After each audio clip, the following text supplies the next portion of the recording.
Welcome to the Gathering Place podcast. My name is Joe Seaman, a real estate agent in the Augusta, Georgia, Aiken, North Augusta, South Carolina area. I run the J Properties Group, brokered by Maybarn Real Estate. My name is Hope Seaman, and I am a chaos coordinator and a Jill of all trades.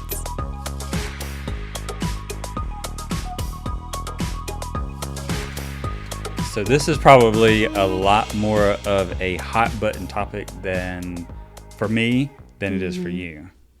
Wouldn't you say? I would 100% say that. So to obtain your real estate license in the state of South Carolina, you have to go through 90 hours of schooling, real estate school.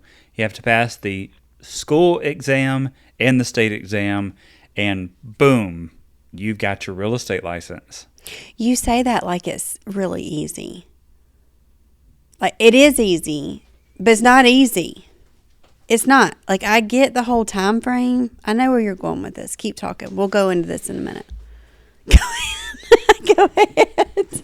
All right, so. Go ahead. I know what you're saying. All right, go ahead. It was fairly easy for me, not bragging. But Joe, not bragging. I distinctly remember you hiding yourself, locking. Take the final exam, yes. But I passed all that the first time. I know, but you were so stressed out about it. I was stressed for like the weekend until I took my test. It's not. I've taken the course and not finished it because it's boring as all get out, and I don't want to finish it. So if you can endure the 90 hours of boring coursework, yes, and pass two it exams, is the most boring thing I've ever done. Real estate license. How easy is that? I think I only got like 40% of it done because I was so bored. But agree with me, like in concept, it's easy. Okay, right. Keep talking. I know what you're saying. To get a real estate license, South Carolina, I think Georgia might be 110 hours, maybe something like that. But anyways, don't quote me on that. But so you can get your real estate license in 90 hours, 2 tests, and you can handle potentially the largest financial investment of someone's life. Agreed. With just agreed. That, you can do this training and schooling. I know someone who did it in less than 3 weeks and boom, got his real estate license. Took me 4 weeks because that was the length of the course. Boom, got my real estate license. And now we're handling these huge transactions. The largest transaction I've done is $2.2 million, and I've done it in 90 hours of school. So kind of to relate it back to other industries, like Laura, our daughter-in-law, is going through cosmetology school right now to cut hair and do fingernails and skin. Like, it sounds really simple. It's really not. Like, there's a lot, but cosmetology, she has to go through 1,600 hours of being on her feet and going through training. Instruction, training, apprentice, like all of it. To be able to cut hair. Like, if that's the only thing she wanted to do, she has to go through 1,600 hours to do that, to be able to cut hair. An appraiser.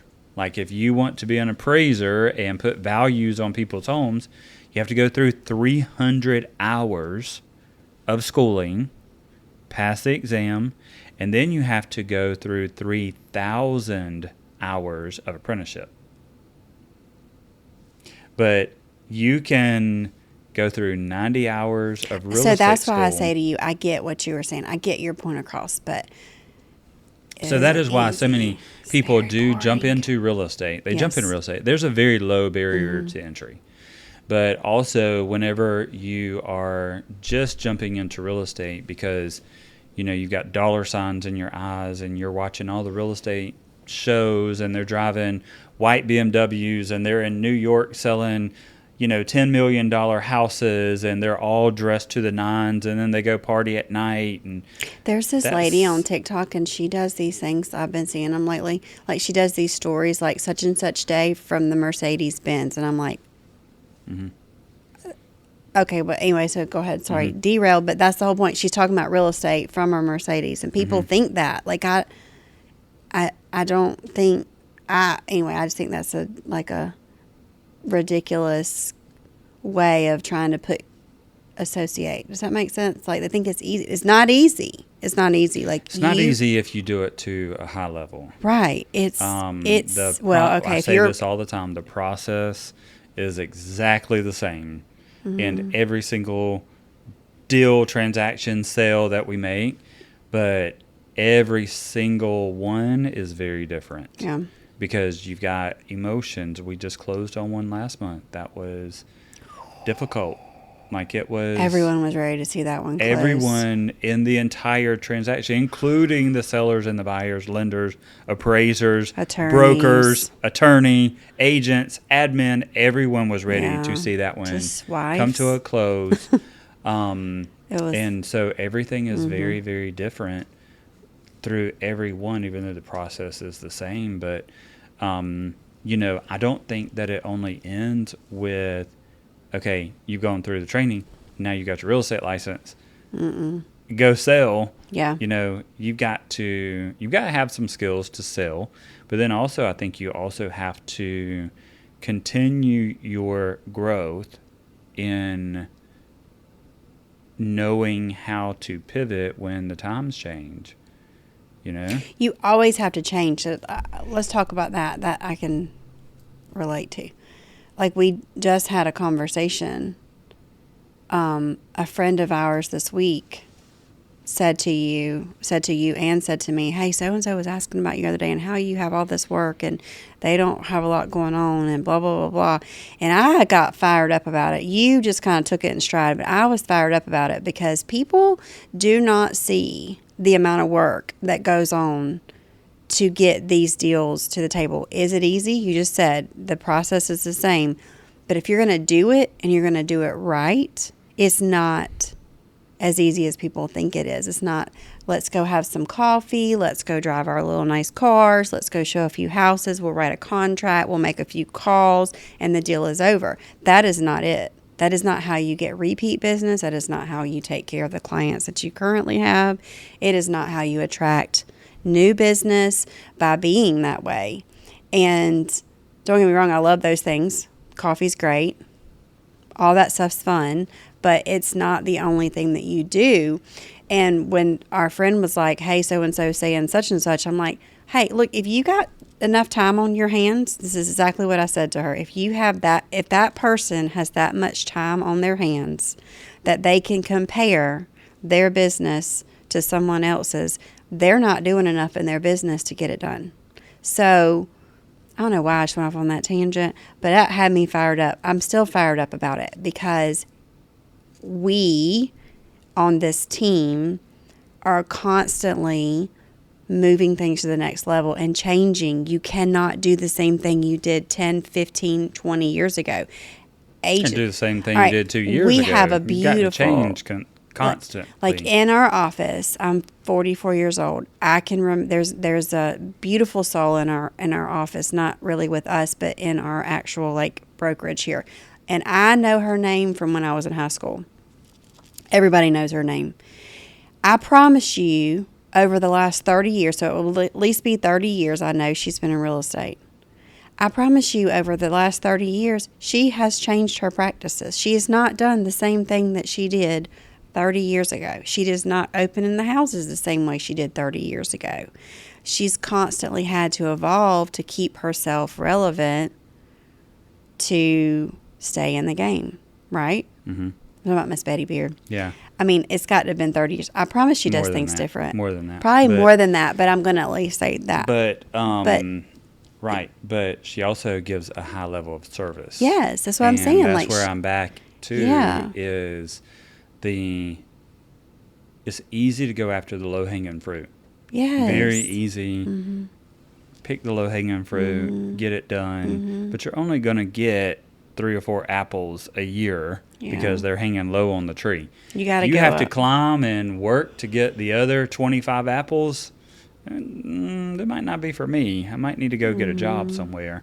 And that's just kind of And there's nothing wrong with that. There's nothing wrong with going and getting a job. Real estate is not for everyone because it is tough. Real estate's not for everyone. Mortgage is not for everyone. I mean, there's a lot of sleepless nights. There's a lot of stress. There's a lot of people get mad at you. you don't understand or realize that you have to become a psychiatrist and a marriage counselor. Let me tell y'all a story. When you sell real estate. Really quick, I'm not going to go into too many details because we don't want anyone to know. But there has been a time or two, especially last month, where my husband has been on the phone with a client, and I have been wanting to go through the phone, grab the individual, and just probably gouge their eyeballs out. And he's just listening to it in stride.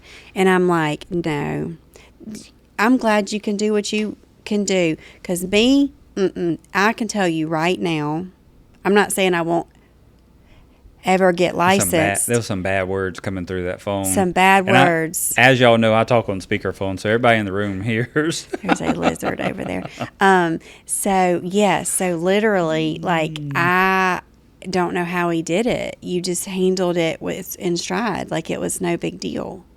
And it wasn't a big deal. It was a huge deal.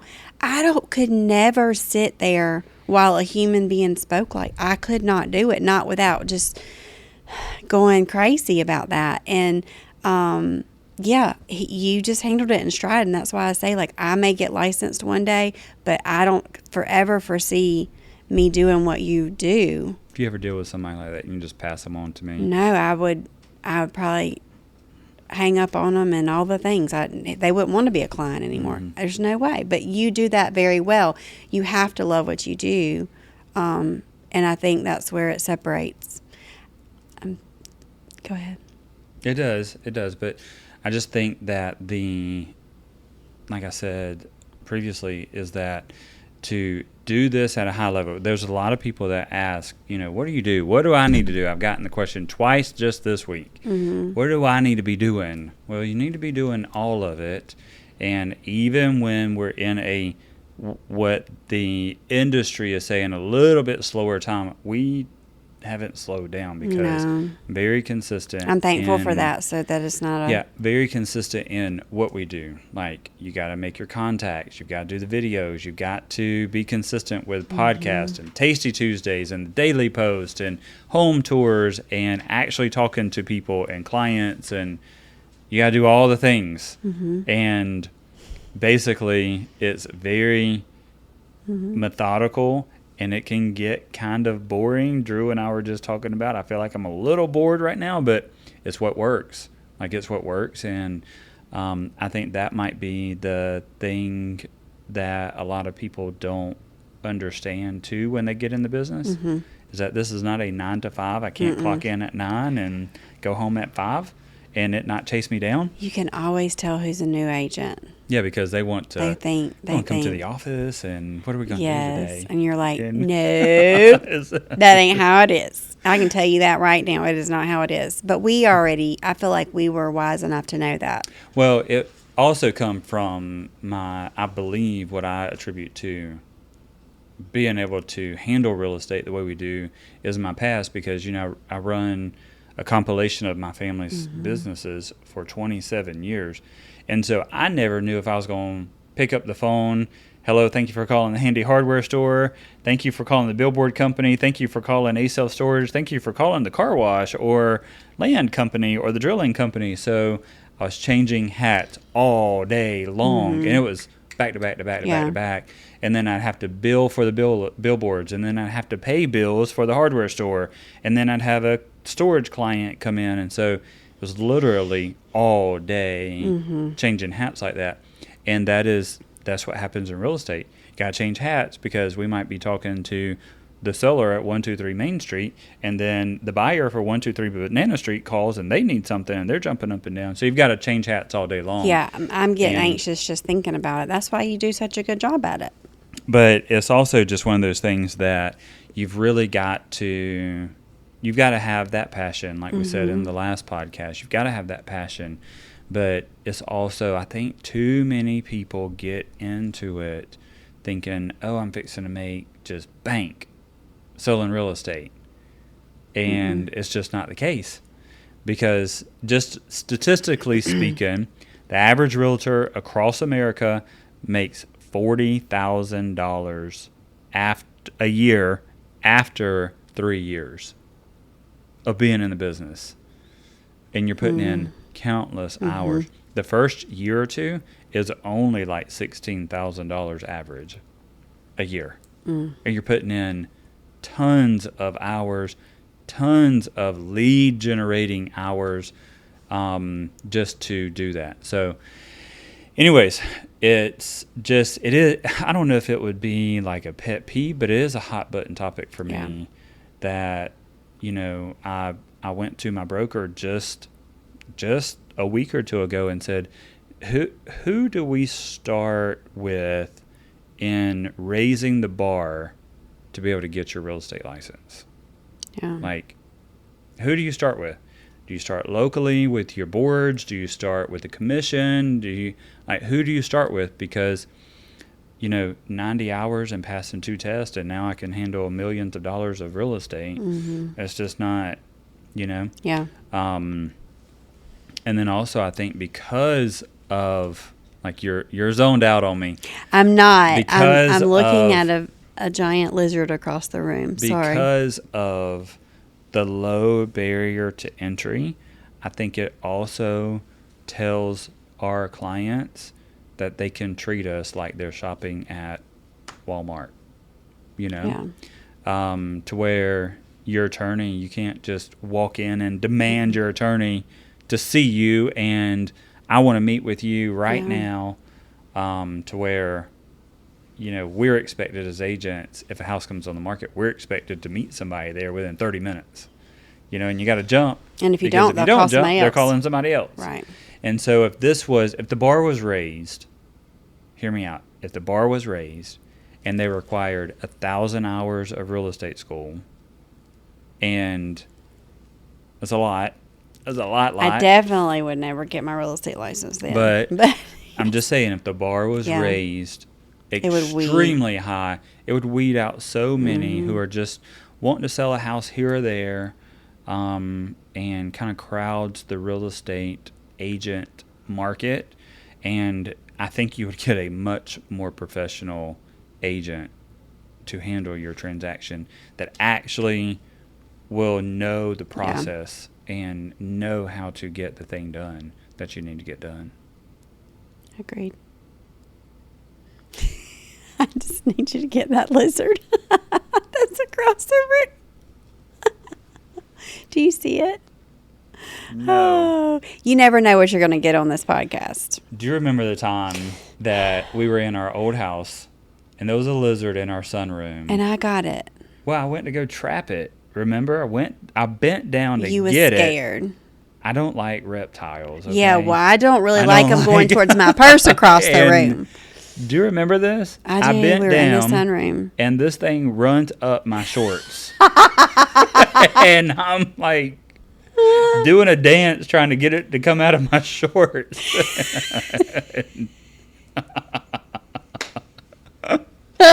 And so I'm gonna need you to do that again. No, it is over there by my purse. No, so I watched it, y'all. I don't love reptile type things. I especially don't like snakes. I watched it as I was trying to be really serious during this podcast when Joe was doing some of his serious points, and if you go back and look, you may see my face. Drew, there's probably a blooper reel there with my look on my face. I didn't know if it was a snake or a lizard. A snake? It's a really big lizard. If it were a snake, I would be out of here. It's a really big lizard. So anyway, we probably need to cut this one podcast short so we can go get the lizard.